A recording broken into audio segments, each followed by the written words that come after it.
صلوا على النبي. محتاجه افهمكم حاجه او انتوا تفهموني لما انا عندي حق او لا، مفيش مشكله.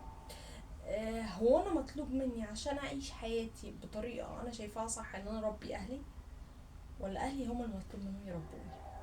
يعني انا مش عايزه اتجوز حد بيدخن، مش تحكما في الشخص، تحكما ان انا ما ينفعش شخص يبقى في حياتي وانا شايفه انه بيعمل حاجه غلط تضر بصحته وهتضر بصحه اولاده من بعده. فمن فضلك بقى حتى صحابي لو في حد منهم بيدخن ما يدخنش قدامي، يعني هيبقى عارف ان انا خايفه عليهم. اوكي. طيب انا والدي بيدخن واخويا بيدخن، هل ده يمنع ان انا عايزه حد غير مدخن؟ لا، مش مطلوب مني اربي اخويا ولا اربي ابويا، ده هما اللي على راسي من فوق.